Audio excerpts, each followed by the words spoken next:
దేవుని సన్నిధిలో మన హృదయాన్ని విప్పి మాట్లాడినప్పుడు, విశ్వాసంతో ప్రార్థించినప్పుడు ఆయన పరిస్థితుల్ని మార్చగలరు. అదే మన చేతిలో ఉన్న శక్తివంతమైన ఆయుధం. కేవలం ప్రార్థన ద్వారానే దేవుడు అసాధ్యాల్ని సుసాధ్యం చేయగలడన్న దానికి నిదర్శనంగా ఈరోజు స్కాట్లాండ్లో జరిగిన యథార్థ సంఘటన ద్వారా తెలుసుకుందాం. స్కాట్లాండ్లో హైబ్రిడీస్ అనే దీవిలో ఇద్దరు వృద్ధ స్త్రీలు, 84 సంవత్సరాల పెగ్గీ స్మిత్ పుట్టుకతోనే అంధురాలు, ఆమె చెల్లి 82 సంవత్సరాల క్రిస్టిన్ స్మిత్, ఈమె కీళ్లవాతంతో వంగిపోయిన స్థితిలో ఉండేది. వీరిద్దరూ వారు నివసించే బార్వాస్ గ్రామంలో వారి మందిరంలో యవనస్తుల జీవితాల్లో ఆధ్యాత్మికత లోపించిందని హృదయవేదంతో తమ ఇంట్లోనే భారంగా వారానికి 2-3 రాత్రులు 10 గంటల నుండి ఉదయం 3 గంటల వరకు ప్రార్థిస్తూ ఉండేవారు. దేవుడు వారితో యెషయా గ్రంథం 44వ అధ్యాయం 3వ వచనం, నేను దప్పిగల వారి మీద నీళ్లను, ఎండిన భూమి మీద ప్రవాహ జలములను కుమ్మరించదను, నీ సంతతి మీద నా ఆత్మను కుమ్మరించదను, నీకు పుట్టిన వారిని నేను ఆశీర్వదించదనని మాట్లాడగా, ఆ గ్రామ ఉద్యోగం కొరకై వారు వాక్యాన్ని ఆధారం చేసుకొని ప్రార్థిస్తూ వచ్చారు.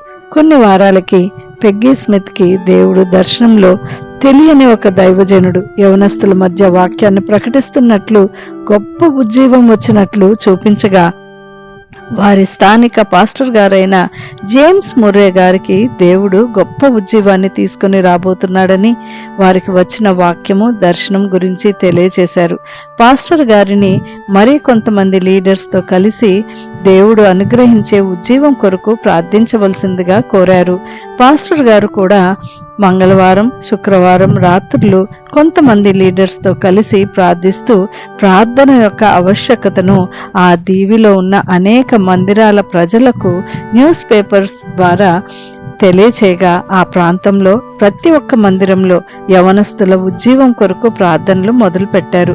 ఆ సమయంలో జేమ్స్ ముర్రే గారు డంకన్ క్యాంబెల్ అనే ఇవాంజలిస్ట్ని ఆ ప్రాంతానికి ఆహ్వానించి వారి ద్వారా గొప్ప వర్తమానం అందించగా, అనేకులు పశ్చాత్తప్తులై వీధుల్లో, మందిరాల్లో ఎక్కడ పడితే అక్కడ మోకరించి వారి పాపములను ఒప్పుకుంటూ మార్మనసు పొందారు.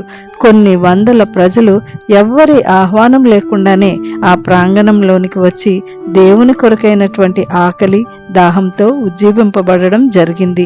ఈ వృద్ధ స్త్రీల వలె మనము అనేక ప్రాంతాలకు వెళ్ళి సువార్త చేయలేని పరిస్థితుల్లో మనం ఉన్న చోటే పట్టుదలతో ప్రార్థన చేస్తే ఉజ్జీవం రాకుండా ఆగుతుందా చెప్పండి? సమస్త ఘనత, మహిమ దేవునికే చెల్లునుగాక. ఆమెన్.